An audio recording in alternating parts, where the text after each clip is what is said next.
Hello students. Today we're going to start with one of the poetries of your class, hornbill text, that is Childhood by Markus Natten. Okay? And this poetry is one of the most amusing poetry in your textbook, like the others. Okay, I'll just read out the poetry once and then let's just discuss what is there in the poem. I've just divided it into stanza wise. I'll just read out just like that, the entire poetry. When did my childhood go? Was it the day I ceased to be 11? Was it the time I realized that hell and heaven could not be found in geography, and therefore could not be? Was that the day? When did my childhood go? Was it a time I realized that adults were not all they seemed to be? They talked of love and preached of love, but did not act so lovingly. Was that the day? When did my childhood go? Was it when I found my mind was really mine, to use whichever way I choose, producing thoughts that were not those of the other people, but my own mind alone? Was that the day? When did my childhood go? It went to some forgotten place that is hidden in the infant's face, and that's all I know. Quite a good poetry. So let's just discuss about what the poetry actually tries to say. Okay, this poet over here, Markus Natten, okay, he writes such contemporary poems about childhood memories and stuff like that. And this thing is quite nostalgic. What I think is it's more suitable for you to understand this poetry than I do. So just let's have a free discussion. Like, do you think you're growing up? You are. I mean, I don't know. Some people just think they aren't growing up. But there is just one question about growing up. So it's like, are you gonna regret it or are you gonna, enjoy it? See, when you're appreciating your, the age about growing up, it's quite a thing which depends from person to person. See, you experienced this once you were in your teenage, in the adolescence. There's so much of confusion. Like, this is probably the age, I guess in 11th grade you're probably around 16 or maybe 17. So this is the age where not, you aren't a child, okay, and you aren't an adult. So you're stuck in the middle, and like, that's the problem why everyone's like pointing out at you, isn't it? Your parents are like, you haven't done something responsible, you'd be scolded. You'd be like, you're not a little kid, try to grow up. But when you try to be like a grown up, go out with friends or something, they just say, you're not mature enough to be that. You're supposed to be a kid. So that's like confusion for your age. I mean, I just face it most of the time. It's like, this is a part of life. That's probably the reason why you've been given this poetry, the childhood. Because you are the ones who sort of like had the most application to this part of your age, and that's why it applies or implies more to you people. Okay, having said this, the poetry is quite good. It's small, but it just has a few questions in it. Okay, and there are like 4 stanzas, right? And the thing is, each stanza is focusing on one aspect of the thing that's being lost in the childhood. Okay, like for instance, the first stanza over here, it realizes like it just talks about beliefs, okay, and ethics, and the thing a child thinks is true, and how that is being lost. And the second stanza, I guess this is a little what do you say, hypocrisy sort of thing. Okay, so discovery that the child has now started observing hypocritic adults. Okay, and the third stanza over here, this is actually really good. Okay, it's about freedom and how freedom is sort of trying to make you grow up. Okay, so it's like with increased power, you get increased responsibilities. So it's more like you got a freedom, but you don't know how to utilize that, and you just ended up becoming a worse adult. And the last stanza, that's going to tell you something about where the childhood is. Okay, let's just go one by one. I'll be reading the first stanza now. Let's analyze this. Um, it goes on like this. When did my childhood go? Was it the day I ceased to be 11? Was it the time I realized that hell and heaven could not be found in geography, and therefore could not be? Was that the day? Now, what do you understand with these lines? Don't get it literally, hell and heaven, whatever it is. Just try to understand it this way. When did the childhood go? The entire poetry has got this question again and again, right? Like, where the childhood is, where it is, when is it, how it just went away, sort of. Yeah. it says like the first question is, was it the day I ceased to be 11? It happens, right? Till 11 you consider to be a kid, and then all of a sudden they say you've grown up. Yeah, you turn 13. I guess it's 13 actually, most standardized, but probably by the age of 11 you aren't a kid anymore. Okay, was it a time I realized that hell and heaven could not be found in geography? Now this is really awesome. It just tells about the rational thought that a person undergoes and how it's gonna become difficult for you to believe yourself. Yeah, it's like you got two sort of things. You got two opinions. You could either think rationally or you could go with your beliefs. Now the worst part is you are confused and there's nobody who can answer you properly. It's just your own decision. You need to know. You need to decide what you're going to believe. Are you going to follow your ideologies? Are you going to follow what you want to believe? Or are you going to follow what everyone says is true? Okay, and that is exactly the sort of dilemma a kid comes to when he is not a kid but is not an adult. Yeah, at your age. So it's like you got this rational thought. You just realize that hell and heaven could not be found in geography. You're questioning science. Okay, this is one aspect of the dilemma that you may face. One aspect would be the belief versus the science. Okay, there's so many others. There's good and bad. There's like you got so many stuff that is crowded in your mind. That's probably when you realize, you know what? When I was a little kid, I was much better, and that is when you think you're grown up. Okay, so that's exactly what it says. It's like a little complication with what is actually true, what's being taught, and what you think you believe. At least it's not what you believe, right? I mean, you aren't even like when you were born, you didn't know what hell and heaven they couldn't know what actually it was. So it's more like people tell something to you, and then all of a sudden they tell you something else, and they say that is true. Okay, and you just don't know what is true. Like, is it the rational thing? Is it the thing that you were told earlier? Is it the thing that you were told later? And that is exactly when you actually lose your childhood. That's because at that point you cannot make a decision, but you don't have a choice and you don't have anybody to help you out. So you're in this dilemma and you know that you're no more a kid because you're thinking about all this, you're facing all these problems just because you lost the childhood. And therefore could not be.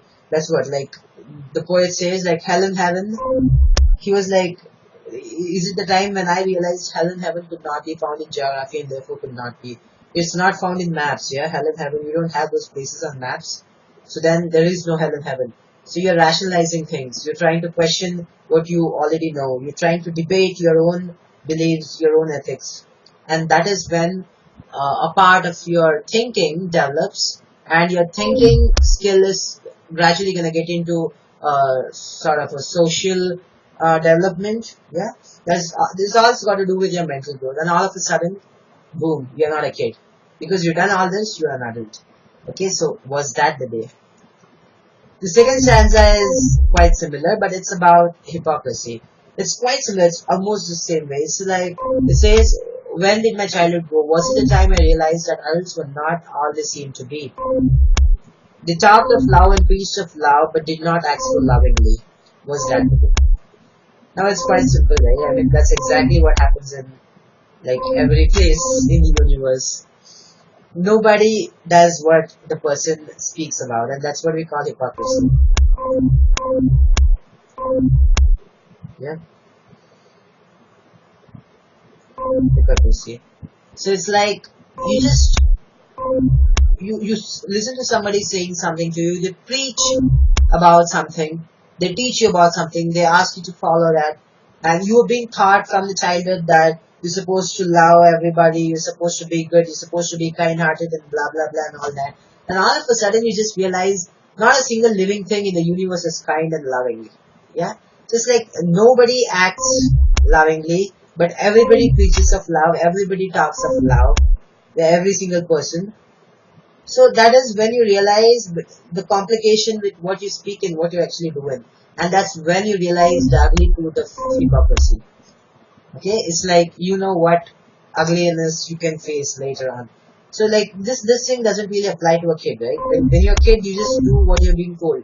Okay, you're more like this. What do you say? You just obey stuff, yeah. Whatever you're being told, you're just doing that. You just believe in what you're told. Okay, and that's when everyone tries to shape you up. Everyone tries to put in their inputs, just make you, the way they want you to be.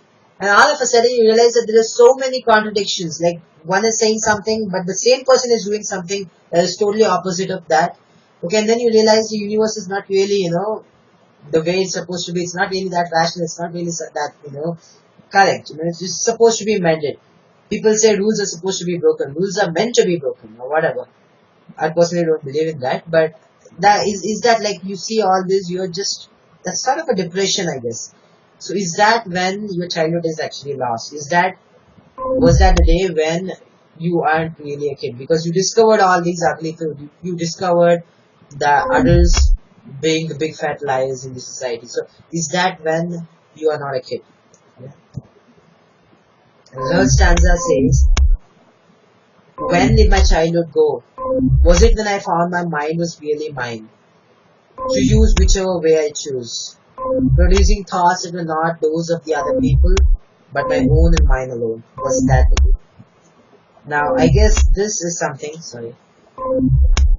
So, I guess this is something which all of you are just wondering, all of you are just going through at this phase.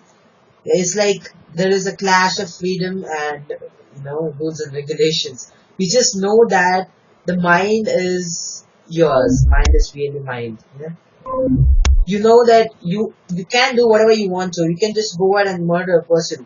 You could just go ahead and scold your teacher. You could just go ahead and put something on fire, destroy stuff. You could just go ahead and hit somebody, poke somebody. You can do that. Okay, but you don't want to do that. Why? Because it's wrong. But who is that person to tell you it's wrong? You wanna run away from this universe? You wanna just go ahead, jump into a river, just take freedom? You can do that, right? I mean, that's you after all. It's your mind. You can just do whatever you want. So there is nobody can actually question your thoughts, okay? And you got this right to express. And at this point, especially, you sort of tend to just say whatever is in your mind. You just want to express everything because you think you're correct. And it's just like you're producing your own thoughts, and there is nothing wrong with that. But still, you don't do that. And that is where you got the irony. You know you got a freedom, but you just don't know how to use it. It's like you got a key but not a lock. And that is when you think you're actually bounded off the childhood. Because in childhood, nobody cares what you're doing, right? You just go out and tell somebody, hey, you're ugly. People are going to say you're cute, right? Nobody really cares. I mean, you cry, you want some toy, you're just going to cry and you're going to get it. Okay, but that's not going to happen when you're grown up. So is that when you lost your childhood? Because at this point, you got this eagerness to use your freedom. Okay? Producing thoughts that were not those of the other people. You don't listen to the others now. You don't have to listen to the others. Because now you're grown up. You got your own mind. You can think about what's right, what's wrong, what you're supposed to do. You can make your choice. Yeah, you can, whichever way I choose. You can choose whatever you want. And after having all these rights, after having all this brilliance, after having all these, what do you say, you got that thing to choose and do whatever you feel like. Okay, and your mind is yours and you can control that. But you're not allowed to do that. You don't do that. Even if you're allowed to, you wouldn't do that. Because at that point you lost your childhood. So is that when your childhood went away? Do you realize you are your own? You're the one who's going to choose you. But still, you cannot really, accept the reality. I mean, probably that is the reality, just otherwise everything would be a utopia. Everything would be like the way you want. If everything is what everybody wants, then nothing would be anybody's. Okay, so it's more like you get into reality and you think that the world is not yours. Okay, and your mind isn't really yours. So that when your childhood just passed away.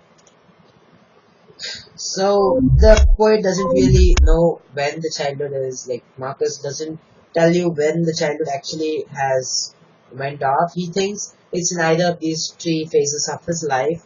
But finally, he's not really worried about when the childhood go. He just wants his childhood back. Markus Natten wants his childhood back. So now he's like searching for his childhood. He's like, where did my childhood go? It went to some forgotten place that is hidden in an infant's face, and that's all I know. And that's how he ends it. He's just like, he goes in search of his childhood, but he just cannot find it, right? And that is like that one ugly point when you just know the answer where it is, but you just cannot go out, just go out and grab that thing because it went to some forgotten place that is hidden in an infant space. What does this line suggest you about? The childhood didn't really go anywhere. It's just forgotten. Okay? It's with you. You are a child. I mean, who wouldn't say you're a child? It's just forgotten. You don't even remember that you're a child anymore. You don't remember your childhood. You don't remember the memories because it is hidden in an infant's face. Now, this infant could be anything. It could be your photograph. Yeah? You got so many photographs of your childhood, right? Just making a little. Yeah. So you got so many photographs. You got so many memories. Now you got all those videos and stuff. But still, if you just try to close your eyes, okay, have a little dream tonight. Just think about your childhood. Okay, you can see your own infant's face probably, and that is where your childhood is. You can see it. Yeah? You can see your own childhood, but you just cannot go and get into the childhood. Okay, you cannot re-experience the wonder. That is because it's forgotten. Okay, so everything is there in the memory. It's like you remember this poetry which you read last year by Shakespeare. It was about the time being all powerful. Yeah, marble monuments and stuff. So this particular poetry about, describing about time, there was this one line in the poetry that said, time isn't really, all powerful without memories. But what happens is, time can even defeat memories. And that is when it becomes the supreme. You remember this poetry? So that was actually the gist of the entire poem. So this thing again says the same thing. It's not really time that is all powerful, but when time is like it starts to destroy your memory. That's when you lose your memory because of time. That's when time actually sort of becomes the supreme. Yeah, and now you lost your childhood because it's forgotten. Okay, it's lost in a forgotten place, or in other words, it's just forgotten. But you still know, you can still see it. Yeah, you can see your photograph. You can even picturize the memories. You can even dream about your childhood. Forget about everything. You just look at a little kid, a little kid in the cradle. When you look at the kid, you're gonna feel that gist, right? As if, I don't know, I feel it sometimes. Like you look at a kid who is sleeping in a cradle or something. All of a sudden, would you think like, I used to be in that place one day, isn't it? And that is exactly the same thing it's been talked about. It's not really merely your face. It's like one infant's face, which you just sort of missed. You just sort of forgotten. Okay? And when you've forgotten that memory, that's when you actually lost your childhood. So that's all I know. Again, the poetry, the last line is quite significant. It says, that's all I know. In other words, the poet has sort of lost all the memories. He's lost all the idea about what childhood is. All he knows is that it's forgotten. Yeah, and he knows it's forgotten, but he just cannot get it back. He's lost in this time wrap of adulthood, responsibilities and all that rubbish stuff. He just wants to get back to his childhood. He just cannot. Okay, and all he knows about his childhood is the hidden infant's face. He knows that childhood is in some forgotten place. And that's all he knows. So with that, the poetry is sort of finished. Okay, it was actually quite a good poem by Markus Natten. So I'll sort of close it over here. It was quite short actually, just took me about 20 minutes. Okay, just have a look at a few questions. You don't really need to look at these questions. Poetry is something which you experience. Yeah? If you get into the poetry, you're probably like more than the poet. I don't know. It's like you are the one who's gonna analyze this poetry. It's like the way you take it. Okay, because this is something which applies to you the most. So I'll close it today. Thank you.